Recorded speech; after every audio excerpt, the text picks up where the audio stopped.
Guys, this is not a gripe video. It's just to let you know what issues I'm dealing with, because I tell you right now, if I didn't have bad luck, I'd have no luck at all. Man, if I had a bucket of ice cream sitting right here, I'd stick my hand in it and come out with a gosh darn turd. Honest to goodness, I've been having that kind of luck with this stinking engine. And this is what's going on and what really pisses me off. All right, everybody. How are you doing? Welcome back to the channel. Glad you're here. Have a few things to go over with you today. First, I wanted to say happy Labor Day weekend. Hope you guys are all enjoying a great weekend, and be safe and just enjoy the long weekend. But also wanted to get on here and share some interesting news that I have about the Jeep behind me. I know some of you have seen this before on social media. You're not unaware of what's going on with the engine in this Jeep. If you don't know what's going on, I'm going to fill you in right now. But if you already know what's going on and you don't want to hear me bring people up to speed on what I'm dealing with, just skip ahead to this part in the video and I'll tell you what exactly the issues I'm dealing with right now. So basically, this engine is an S&J Engines crate motor, more or less, long block stroker, 4.7 liter, and I put that in May of 2022. And had my buddy Rick help me, and we put it all in, did everything by the book. And long story short, after a year of ownership this spring, I noticed, and 1,800 miles later, the head gasket on the passenger side, where the lifters are, that whole side of the engine, was weeping oil. Now, it wasn't mixing coolant and oil. The head gasket wasn't technically blown, but it was leaking oil nonetheless. And S&J, that's a whole nother video. If I can, I'll put a link up in one of these corners to explain that. They basically reneged and said, we're not doing anything for you. They really bait and switched me. If you go to their website, they say they offer a 7-year, 100,000-mile warranty on the 4.7 liter stroker page. On their website, as of this day, they haven't changed that, when in fact they actually offer a 1-year performance warranty. And I have no one to blame but myself. I don't want to get in on that because basically I signed that warranty contract, so I really can't say anything other than I feel very much duped and lied to when I read on the page that it has a certain warranty. I assume that it comes with that engine. Whatever, so what I did was I decided to do the head gasket, but while we're doing the head gasket, when S&J built the engine, they put a standard 0331 head on there, and if you don't know what that is and the issues with the 0331 casting head, go ahead and look it up, Google it. I'm not going to go into it, but I didn't want to put that head back on this engine. So I went to Edelbrock. I looked at different places. I think it was Promax, Clearwater, for a new cylinder head, and I actually decided, if I'm going to do this, I'm going to do it the way I want to do it, and I'll spend the $2,000 on a Performer aluminum head from Edelbrock, right? Performance head. It's not poured and polished, but it's basically the next best thing. Has different types of exhaust and intake ports to give you the best of both worlds of different years of the 4.0. All that good jazz. But basically, I thought I'm going to do that. So I put ARP head studs in it, the Edelbrock multi-layer gasket, head gasket in there, and the Edelbrock head. The first head I got from Summit Racing was actually damaged. It looked like it was dropped and then shoved in the box. The whole front corner was damaged. No big deal. Summit was great. They returned it, sent me out a new one.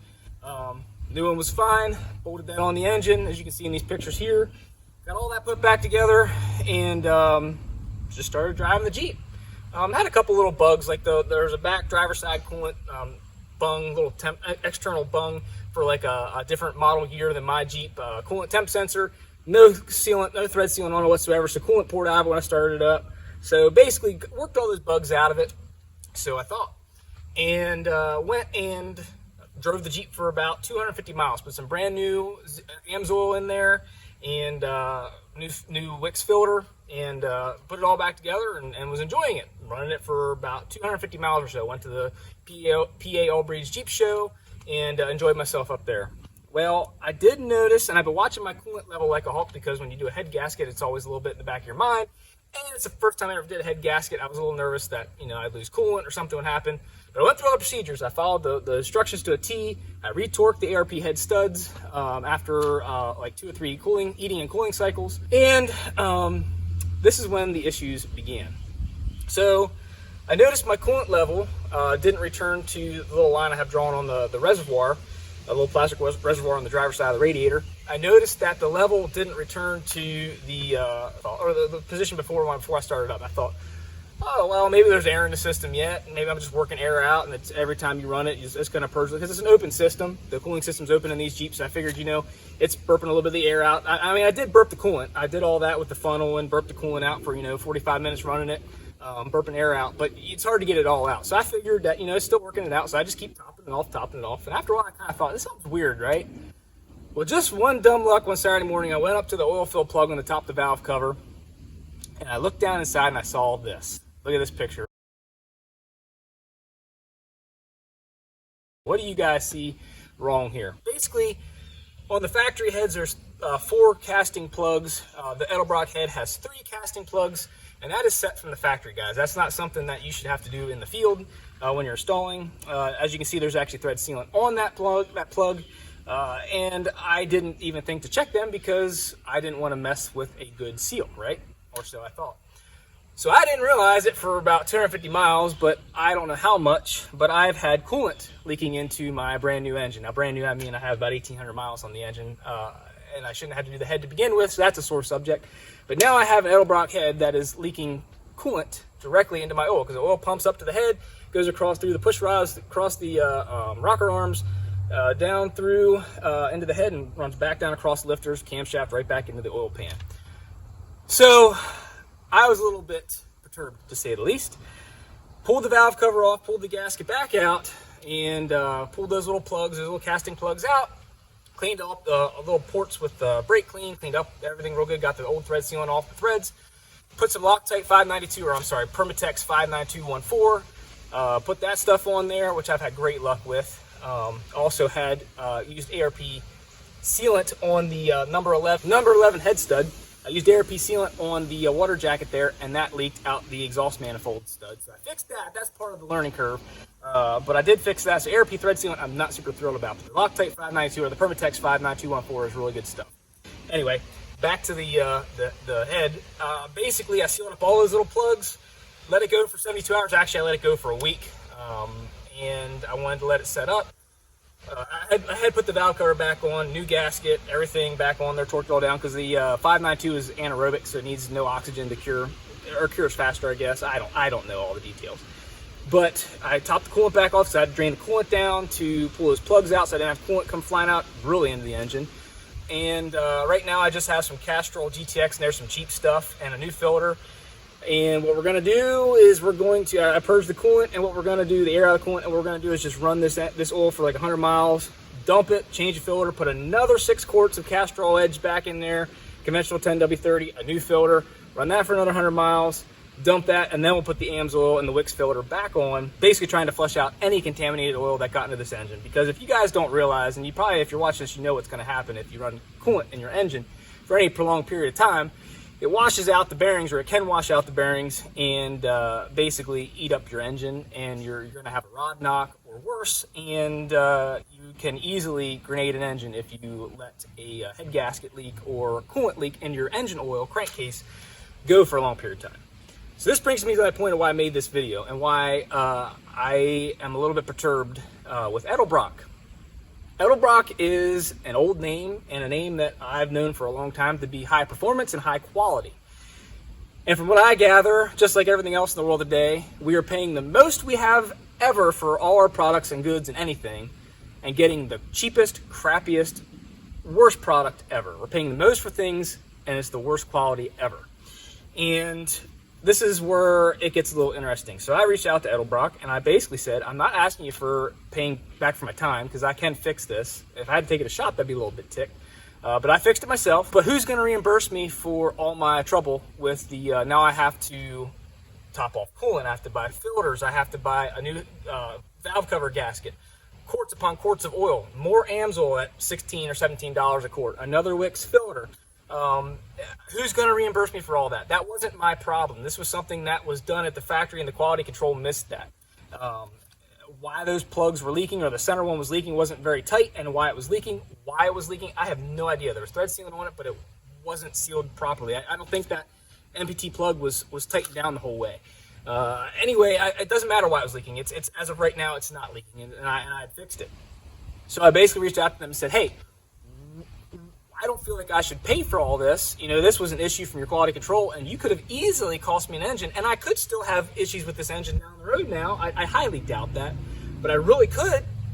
You just don't know what all kind of damage it could have done. So it went 2 weeks back and forth. I basically got told we're going to talk to I talked to tech support, and they said they were going to, I have all this in emails, and they said we're going to talk this through with a product manager, and we'll let you know. Well, 2 weeks goes by, and I finally said, listen, guys, like, what's going on? I need an answer, right? Here's the answer that I got. Y'all ready for this? I wrote it down because I didn't have access to a printer here where I'm at. So I just copied it off my email, and I want to just read it out loud to you. And I'm going to put a copy across right here on the side, one of these two sides of me right now, so you can read it yourself. This is from Edelbrock directly. Thank you for providing us with your shipping address. They asked for my shipping address. I didn't know why, but that was in one of the later emails. They asked me for my shipping address. So thank you for providing us with your shipping address. We are unable to reimburse you for oil, filters, coolant, and your time, which I understand that. I wasn't expecting that. I just wanted the parts covered. Invested in this project. However, we would be willing to provide you with Edelbrock apparel and a banner for all the trouble caused. Just need to know your shirt size. The Edelbrock Tech Support Team. Well, now, Lottie frickin' da. Isn't that just sweet? You almost blew up my engine because your quality control sucks for a $2,000 cylinder head when I could have got one somewhere else for $400 to $600. And all you can do is send me a t-shirt and a banner and say, thanks for buying from Edelbrock. Well, I kindly and politely told them, literally in an email, amongst other things, you can shove your merchandise where the sun doesn't shine, because I will never buy another Edelbrock product again. Now listen, things happen. I totally understand that. And I don't want to jump on here and sound like I'm constantly complaining. Honestly, guys, I don't. So long story short, it doesn't matter if you buy the cheap stuff, the expensive stuff. Quality control right now and customer support sucks. I mean, there's no way to put it. It sucks.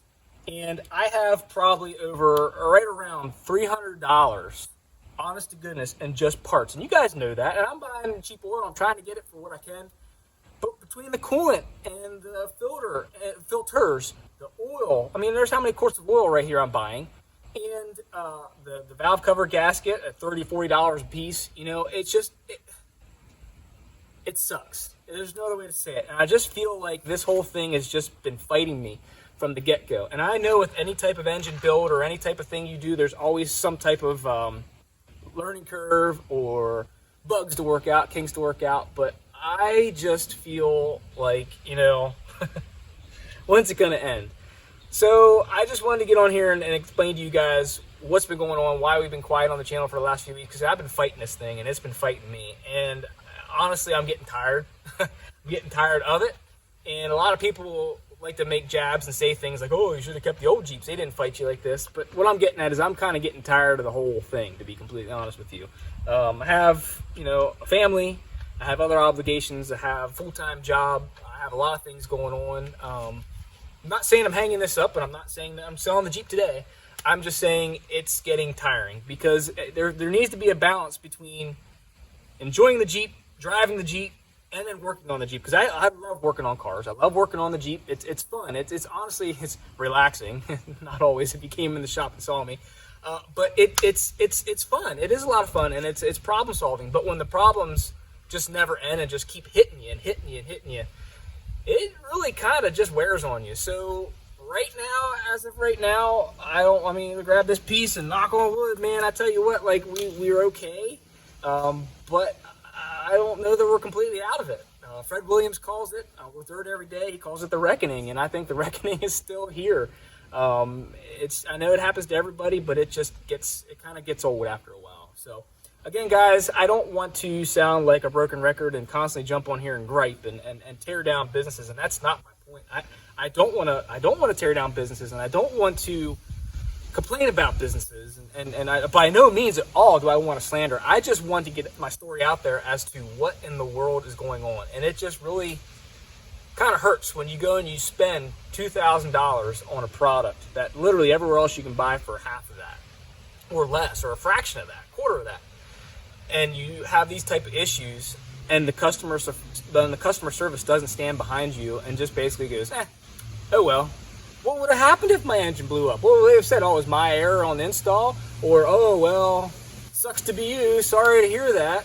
Like, what would have happened? What if I do have issues 600 miles from now? I mean, or 6 months from now? What's going to happen? I mean, I just feel it almost makes you sick to your stomach. But anyway, we're going to keep plowing on for a while, and we'll see what we can come up with. So, guys, I really do appreciate your support and appreciate you watching these videos. I know we haven't really done anything super exciting lately, and I do apologize for that, but if you saw my end of life and my end of things going on, there's a lot happening right now, and unfortunately YouTube kind of comes probably 6th or 7th on that list, right? It's not even 1st or 2nd or 3rd. So anyway, thanks so much for watching. I hope you guys have a safe, wonderful Labor Day weekend. Enjoy the holiday again with family, and don't do anything stupid. You got to go to work on Tuesday. Thanks so much for watching. Have a great rest of your day.